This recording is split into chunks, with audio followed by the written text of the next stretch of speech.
Well, hey there. We are so glad to welcome you back to Time to Write. I am Amy Kelly, I'm Emily Roberson. and we are going to be talking about shameless self-promotion today. So Exactly hang why self-promotion is not a dirty word. right. So hang on tight. So All let's right. talk self-promotion because it is not a bad word, but man, it can feel icky inside, right? Right. So why don't you get us rolling with that? Okay. So I feel like the most important thing to understand about self-promotion is it's not bragging. So for a lot of us, there's a feeling like you're that person who's like, look at me, look at me, look at me. Number one, really, I do think so much of that has to do with our shaming of little girls, and we should get over ourselves about it because most of them are like that, and it's okay, or boys too. But anyway, let's leave that off to the side. The important thing is you have a book to launch into the world, and you have a writing career to launch in the world. And the honest to goodness truth is, when you're at the super early freezes, if you aren't talking about it, nobody else Nobody is. else is.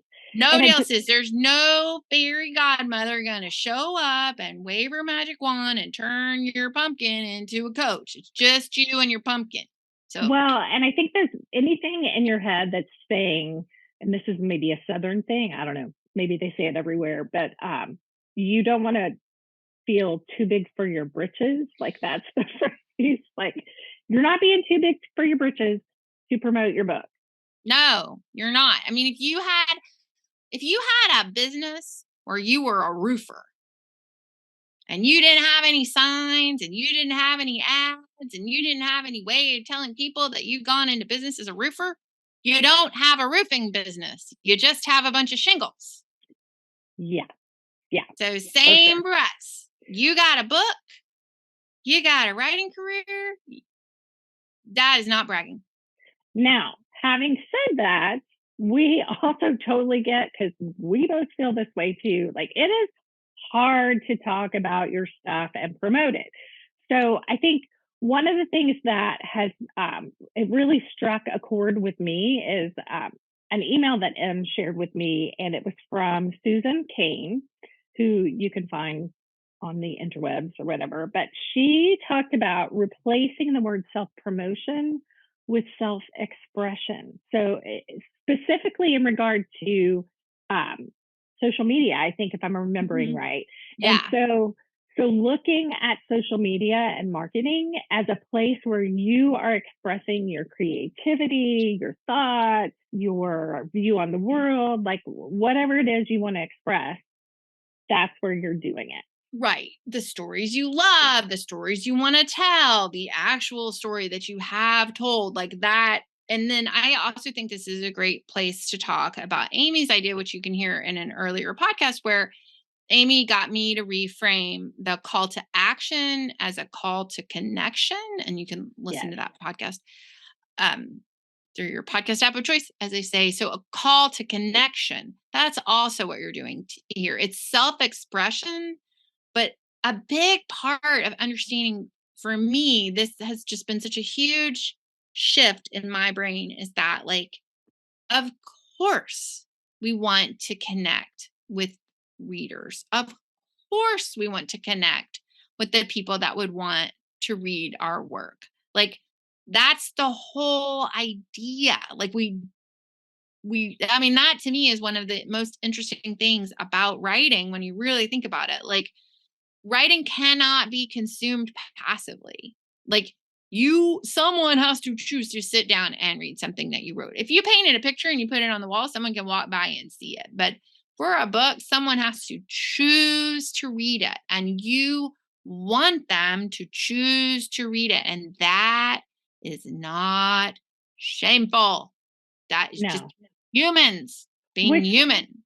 right. And that brings us to the next piece of this reframing is it's not self promotion as much as it is sharing story, which is what we're all about. Like if you've written something, then you have a story to tell. And I am imagining and betting that there are stories that you love to talk about. So if you read a book, that you love, you have no problem talking about like, oh my gosh, this is so good. And here's why I loved it. And it brought me joy, or it made me cry, or it made me think, or whatever it is. Really sharing story is what it's all about. Now, the fact is, this one's your story. Right. And it's still something that is going to help someone or make them feel joy or make them think, or whatever it is that your book does. That is something worth sharing. Right. And so for many of us, and this is a very specific problem to social media. Okay. If you had, let's go back to our roofing business example. If you had a roofing business, everyone in the world would understand that your posts on Instagram are about the roofing business. If you were a realtor, everyone will understand that your posts on Instagram are about you having a house to sell. That's just how this works, people. However, if you are a writer, you might have to deal with the people in your life saying things like, all she talks about is her book anymore. Who wants to hear about that book? Or any Irrelevant. They are other irrelevant, completely right? irrelevant, because It's a great business. Aunt Doris and great Uncle Steve are not your target audience. They're Well, not.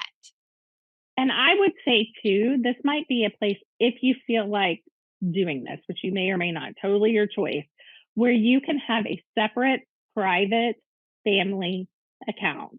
And hey, it might even make, great Aunt Josie feel super special that she gets to be, behind the privacy wall for this, person who's an author or whatever. Like, but keeping your business and your personal separate, which I think is a good idea anyway, because if you are sharing personal things on, and this is a whole tangent, on your professional site, it needs to be very intentional and deliberate and part of your marketing content plan. Right. Here's the important thing. I get an email once a week. Is it once a week? Yeah, There is an every author named Thursday. James Clear who wrote the book Atomic Habits, which is a great book. I totally enjoyed it. He sends an email every week.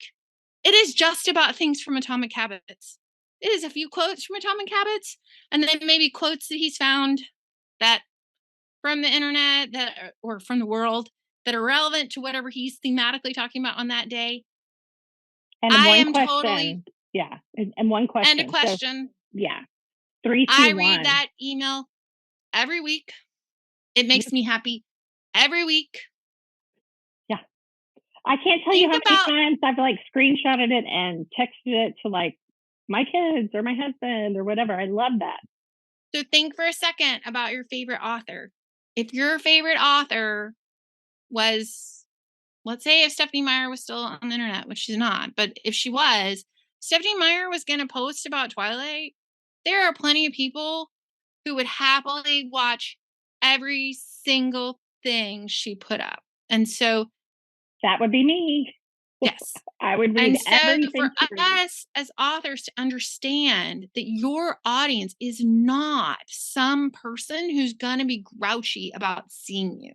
Your audience is the people that love what you make or are excited about what you're going to make next. And so your goal right now is building that audience, which means you have to get out there and talk about what you're making. So hopefully we've won you over to this point of view that self-promotion isn't sleazy. Now we have some like ways to actually move along from the thinking to the doing. Right. But first you got to get the thinking straight, right? Right.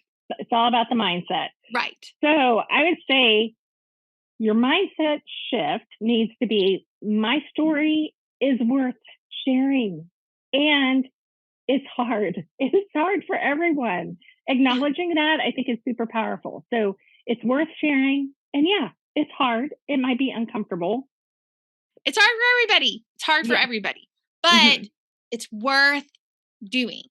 So on the practical side, Amy and I actually have some tips. The first is to think about yourself. So there's two separate things, right? There's your books, but then there is more broadly your writing life, like you as a writer. And you actually really want people to become invested in you as a writer, not in individual books. Because some people do this thing where they make their whole branding about one book. Well, then your next book comes out or like, they'll like have the name of their social media be the book. No, like this is about you as a writer and your books, but we're going to start with you as a writer. Can you imagine yourself as a character? Can you think, if I had this character who just happened to look and act like me, what would I want people to know about her? And sort of start thinking it that way. And then for your book, like what makes it special? What makes your book special? Right. What makes your book special? And then also, I would say too, and Em has been really great about kind of cultivating this and talking about it, which is what is something that you can say about what promise can you make about every single book that you put out there, right? So I know for Em's is she writes stories about girls who don't give up on themselves, right? Yep. That's, yeah. So so I would say just really define what your overall theme, and maybe it's more than one. Like what are the themes you love to write about, and talk about those. Right. And then also ask yourself for your individual books, but like, because you'll see you're sort of doing both. You're going to be talking about yourself. You're going to be talking about your book. This is like a process. But for your book, what does it do for people? And I mean, do for people in the sense like, if you ever listen to the Writing Excuses podcast, which is one that I love, they talk about the fact that like books in a way are a way of like hacking our brain. Like they provoke something in our brain. So what does your book do for someone? Does it make them believe in true love? Does it make them feel better about their date? Does it make them like feel sad? I mean, all these things are things. So what does your book do for someone? And can you sort of narrow that down, articulate it, and get ready to talk about it? Because you did not write your book to sit on a shelf. You didn't. You wrote, or in a box in your trunk. You wrote it to go in the world and fly. And you are, on some level, you are the mama bird. I don't know if that's the best analogy, but you're like you're making sure that it like gets what it needs, and what it needs is for people to know about it. Mm-hmm. So practical, make the list, run through, think you and your book. You're kind of doing both. Do the one that's easiest for you today. Some people find the you easier. Some people find the book easier. You're going to do that. And then your next step, what's your next step, Amy Kelly? I am going to challenge you to at least do one post this week, like within the next 7 days from having listened to this. You're going to post one thing that is promoting you or your book, and you're going to prep another one, right? And you're going to put on a calendar what day. And then we talk about this all the time, but I really want everybody to sit in this, because I find this the hardest thing. If you are day 8 and you've procrastinated the heck out of this, or you did the one and then you haven't posted any other, take a second, go back to the mindset piece and just ask yourself, like, what, with the spirit of curiosity, not in that mean way that I started to ask that question, but seriously, like, what's the holdup for me here? What is the problem for me here? And so if the problem is, I don't want to hear what great Uncle Gus has to say about how many times I do this, then you go, okay, I start a different Instagram. And I don't tell anyone in my family about it. You can totally do that. Or if it's that I feel really icky showing my face on camera, which is true for so many people, you do not have to start with showing your face on camera. I have said this a million times, but for the first year I was on Instagram posting about books, I was just posting pictures of coffee. And it was fine. And talking about books, I wasn't like not talking about books, but I was so uncomfortable showing my face. So if you're finding reasons to not do it, I think that's a great time to go back to the mindset, because the thing is that there is no way forward in this writing gig in 2023 where you aren't talking about your books and your writing. Yes. It just isn't. No one's discovering. Like they're just it even if you get a book deal, even if you get a whole book deal and you get everything, you're still gonna have to do this. Well, and I would say too, like, I think about your social media platform as you would like a table that you set up at some kind of author event. Like, you're going to have your table, you're going to have your visual aids, you're going to have your book laid out. Maybe you have brochures, your business cards, or whatever. Like, it's clear what you're there for. There's a Right. purpose for it. So, and I think that gets a little blurred with social media, but if you can put on your professional hat and look at it as this is your display table at the author event, then that's the way. And for the practical, this is really helpful. What would you say to a person who walked up to the display table and said, "What's your book about?" Yes, and we have an episode on that, on how to kind of write your pitch about your work in progress or Right. your work that's published or whatever. So you should definitely check that out. We're going to do our high lows. So, Em, why don't you get us started? So my high is I went to go see the Barbie movie. Totally loved it. My low is I'm in a season of I mean, I'm just gonna call it existential despair, dark night of the soul. If I was the hero of a story, I'd be standing there at the edge of the cliff, being like, I don't know what happens now. And it's Nothing raining, bad, nothing raining and bad. lightning. Yeah, nothing serious. Just, I mean, of course it's serious, but like, Yeah, Anyway, don't worry about me, people. That's the main point. But I'm in a season. I'll get through it. you will. You will triumph for sure. Exactly. I have no doubt. Okay, so my high is I am actually at the beach this week on the South Texas coast, which has been So super if fun. anybody who's watching on any of the platforms we're watching, you might see Amy has a different background. Different backgrounds. My microphone might not be as clear.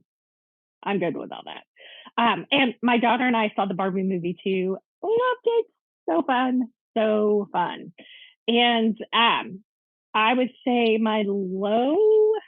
Oh, before I do that, one more part of my high is like this week has been giving me great ideas and time to think about my stories, and I've gotten a lot of writing done. So that has been fabulous. And then my low, and Em was laughing when we were talking about it beforehand. I took a really long walk on the beach our first day here, and I got a huge blister, which has been not fun, like not fun at all. In fact, my husband's at the store right now grabbing like first aid supplies. Anyway, so that's below. But and so let's wrap this up. And why don't you tell me what you are reading this week? Oh my gosh. Okay. So I am reading two things. I'm reading One Italian Summer by Rebecca Searle for book club, which is really good and I'm really enjoying it. It's so good. Have you read it? Yes, yes, it's I'm so about good. I halfway think through. you recommended it like a while Yeah, I back. did. And then I got stalled because that's what happens to me. But I'm also reading, I am back to research on the 20s book, which is sort of interesting. So I just finished reading a book about a biography of six called Flappers. It's about 6 20s women and like what their lives were like. And it was really good. I really enjoyed it. So Awesome. what about you? So I am still working through the book the title is elusive, but it's a compilation of all of the advice columns that Eleanor Roosevelt wrote for decades, like from the 40s through like maybe the 70s, I want to say. And they've grouped it according to different topics. And I'm like highlighting whole pages. And this is all in preparation for and kind of research for the series of books that I'm getting started on writing. So that has been really good. And then, of course, I'm at the beach. So I've had some really great beach reads. There was one romance author. Her name is Elle something or other. And she just released the third book in a series and that I had been reading. And so I read that and just all the fun things, all the beachy things. Yay! I love sitting with my toes in the sand and the ocean in front of me with my sunglasses readers, which I was really grateful to be able to find last year when we were also at the beach. Who knew? Yay. Like you can read with sunglass readers. Anyway, so yeah, that has been my thing. And we have a Patreon, friends, and we would love for you to join it because in the very near future, and you can watch it on our social media outlets, we are going to be doing a Q&A that you can only access if you are, if you've gone beyond the paywall. So, Yes. Which means if you've joined our Patreon and you've paid for a Patreon, then you'll be able to access these Q&As. We're going to make those a regular thing. So we would we'll have love you reach out with questions, and we would Yeah. love to have you join us. Yeah. More to come about that. More to come. So thank you guys so much for hanging out. We love you guys, and we would love to hear from you. And hey, if you are listening on Spotify or watching on Spotify, every once in a while we will have a poll question or a quiz or a little something like that. So make sure you check those out and look at that. Super fun. We'd love your feedback. All right. Till next time. Bye, guys. Bye. Thanks so much for being with us today. We love our people, and we want to get to know you better. So email us at questions@timetowritepodcast.com to have your questions considered for the show. You can also suggest topics by emailing us there. Also, drop us a review on Apple Podcasts. Not only will it thrill us, seriously, we read everyone. It also helps others find the show. We're driven by sharing stories, and your review helps us do that. Just remember, your stories matter, and we're rooting for you to find time to write. Even if it's only 5 minutes. 5 minutes, you can do it. You can do it.